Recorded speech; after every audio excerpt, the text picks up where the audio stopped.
और शुक्रवार के दिन माता लक्ष्मी के लिए अग्नि में आहुति दीजिए।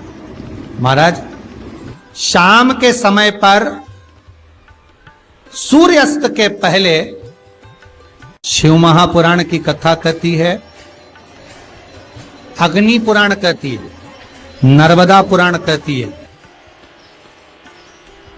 लिंग पुराण कहती है कि बेलपत्री के वृक्ष के नीचे, नीचे तो नीचे वो भी जाने दो, यहां तक वर्णन किया शिव महापुराण में तो कि बेलपत्री का जो फल होता ना, बेल फल जो होता है, कहते हैं अगर किसी व्यक्ति के यहाँ लक्ष्मी की कमी होती है, संपदा की कमी होती है, जिसके यहाँ पैसा नहीं आता, धन नहीं आता, तो बेल का जो फल होता है, बेलपत्री का जो फल होता है, उस फल के गूदे को, बेलपत्री के फल का गुर्दा निकाल लो, सुखा लो, गाय के घी में उसको डुबो लो और शुक्रवार के दिन माता लक्ष्मी के लिए अग्नि में आहुति दीजिए। महाराज, शाम के समय पर सूर्यास्त के पहले ये जो आहुतियां हम बेले के गुर्दे के फल की गाय के घी में डुबोकर माता लक्ष्मी और भगवान विष्णु के नाम से देते हैं, महाराज 2 या 3 शुक्रवार करोगे, लक्ष्मी की कभी कमी नहीं आती, संपदा बढ़ती है। एक प्रयोग और कर कर देखना, कभी अगर मौका मिले आपको तो प्रयोग कर कर देखिए। लिंग पुराण के अंदर लिखा हुआ है, शिव पुराण में, लिंग पुराण में और स्कंद पुराण में कहा गया है कि अगर किसी ने बेले के फल का अगर थोड़ा सा भी गुर्दा पाया है, बेले के फल को खाया हो या बेल का रस पिया हो या बेल के फल का जूस पिया हो, अगर वो व्यक्ति का अनायास किसी कारणवश प्राण भी छूट गए हो, तो शिव महापुराण की कथा कहती है कि 27 दिन तक वो बेल के फल का रस उसके नस नस में रहता है, तो उस व्यक्ति को यम नहीं छूते, वो कैलाश पर निवास करता है। मर भी जाता है तो अधोगति में नहीं पड़ता, नरक नहीं भोगता, वो बैकुंठ पद का कामी हो, बैकुंठ का निवासी।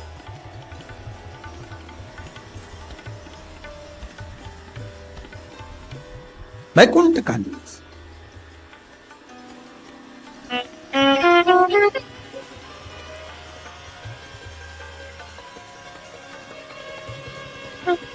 ये जो शिव जी को चढ़ती बेलपत्री हुई, शमी पत्र हुआ, मदार का पुष्प, आंकड़े का जो पुष्प हुआ, ये सब साधारण नहीं है। साथ शंकर का एक एक गुण तत्व ग्रहण करने वाले, शंकर का अनुमोदन करने वाले, शिव को एक एक वस्तु जो चढ़ने वाली साधारण नहीं।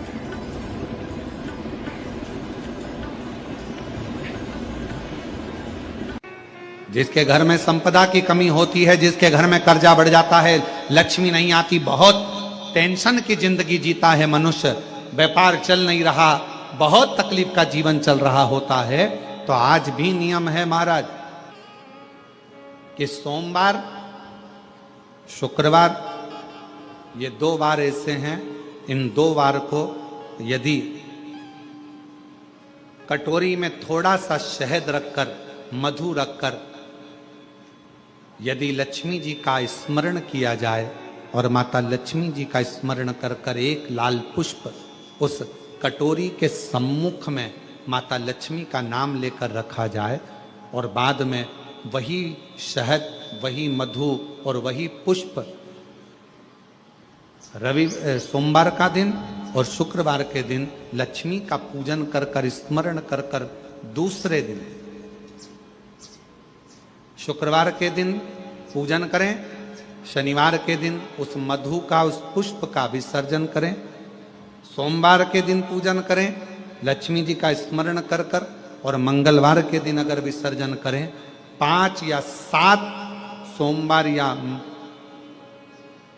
शुक्रवार को यदि आप मधु का भोग लक्ष्मी जी को लगाना प्रारंभ कर दें, शिव का नाम स्मरण कर कर, तो उसके घर में कभी संपदा की कमी नहीं होती, लक्ष्मी उस संपदा को बढ़ाती। महाराज, हम तो आपसे निवेदन पहले भी करे, आज फिर करते। मान लो आपको ऐसा लगता है कि घर में बीमारियां ज्यादा घेर रही है तो एक बेल का टुकड़ा, बेले का फल का एक टुकड़ा अपने ही घर में कहीं पर भी कटोरी में रख दीजिए, शिव का स्मरण सुख प्रदान करेगा। अगर थोड़ा बहुत रोग आ भी गया निकल जाएगा, पर बड़ी बीमारी में कोई फंस नहीं पाएगा, ज्यादा जनहानि नहीं हो, तकलीफ नहीं भोग पाएगा। शिव को प्रिय। फिर वही स्कंद पुराण का संवाद आ गया।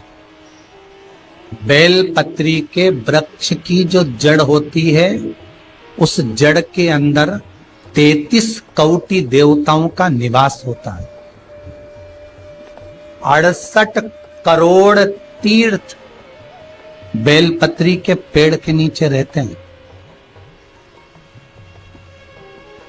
68 करोड़ तीर्थ मात्र बेलपत्री की छांव में, बेलपत्री के नीचे विराजमान होते हैं।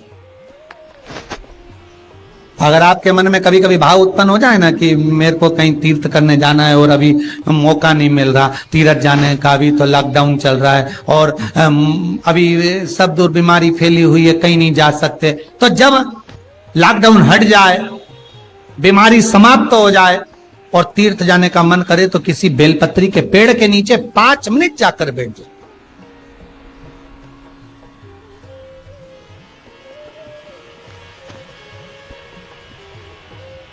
और जप लो, श्री शिवाय नमस्तुभ्यम।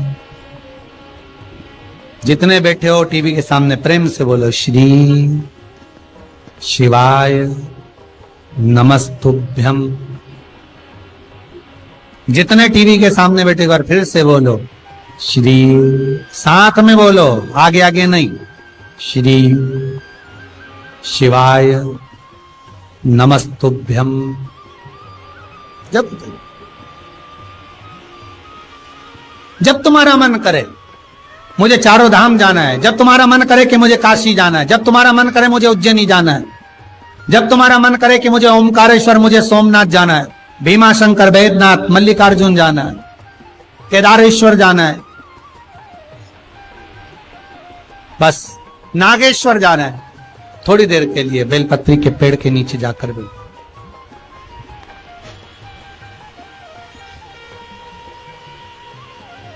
68,000 तीर्थ सब बेलपत्री के वृक्ष के नीचे विराजे। जहां पर देवराज के प्राण छूटे वहां बेलपत्री का पौधा है, बेलपत्री का वृक्ष है।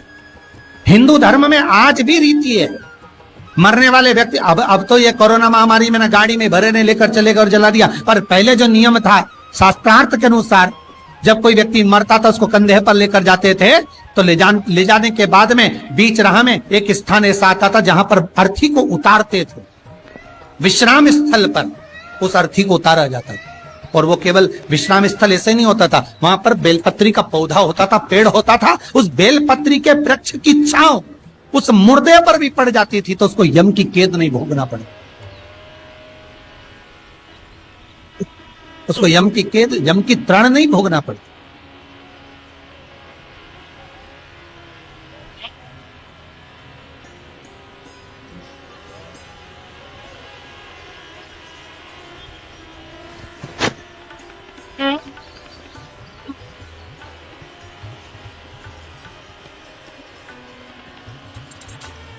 इसलिए उस बेलपत्री के पौधे के नीचे उसको विश्राम दिया जाता है।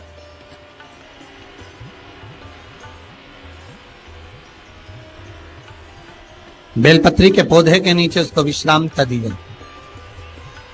जब शिव कह रहे हैं, देवराज तेरे प्राण छूटे, मना नहीं है तेरे प्राण छूटे, पर तेरे प्राण जहां छूटे वो बेलपत्री का वृक्ष था।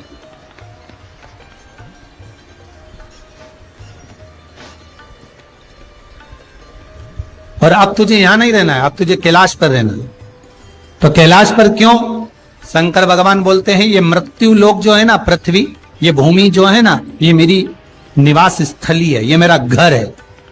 इसलिए शंकर भगवान ने, भगवान विष्णु ने जब कहा था, भगवान विष्णु जब शंकर भगवान से बोले कि मैं आपसे मिलने आना चाहता हूं, तब शंकर भगवान बोले आ जाओ। तो भगवान विष्णु पृथ्वी से एक हाथ ऊपर पांव रखकर चल रहे थे। तो शंकर जी ने पूछा तुम पांव जमीन पर क्यों नहीं रखते, पृथ्वी पर रखो। शिव जी मैं पांव पृथ्वी पर नहीं रख, क्यों? नहीं नहीं नहीं नहीं, मैं पांव पृथ्वी पर नहीं रख सकता। आखिर क्यों? शंकर भगवान से भगवान विष्णु कहते हैं पूरी पृथ्वी पर छोटे छोटे कंकर नजर आते हैं, हर कंकर में मुझे शंकर नजर आते हैं। जब कंकर में शंकर दिखेगा तो मैं पृथ्वी पर पांव कैसे रख सकता हूं? शिव जी बोले, भाई नारायण भगवान विष्णु से बोले, है नारायण अगर आप इतनी दूरी बनाकर रखेंगे तो फिर हमारे करीब में कौन आएगा? हम चाहते हैं कि आप हमसे मिलकर रहें, हम आपसे एक क्षण की दूरी सहन नहीं कर सकते। आप हमसे चिपक जाएं, लपट जाएं, आप हमसे रम जाएं, हम आप में रम जाएं।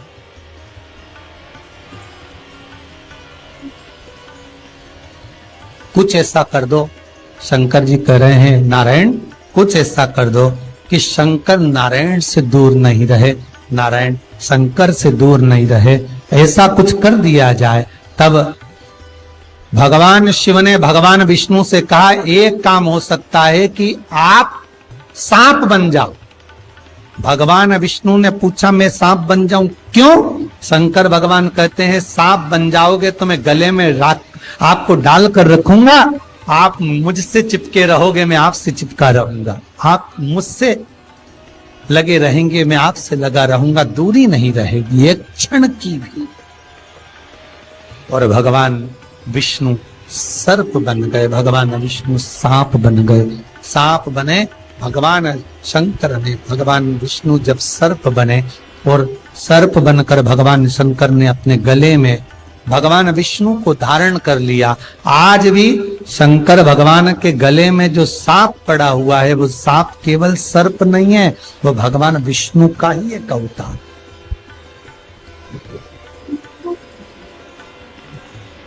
वो भगवान विष्णु का एक स्वरूप। शंकर भगवान के पूरे शरीर पर 6 सांप हैं। कितने सर्प हैं? 6। एक जो गले में है वो भगवान विष्णु का होता, 2 हाथ में, 2 भुजा पर, एक कमर में जो सर्प नजर आता है, ये शंकर भगवान की 5 लड़कियां हैं, जया, विशारा, सामरीवारी, 2 तली और देव। शिव जी की 5 लड़की।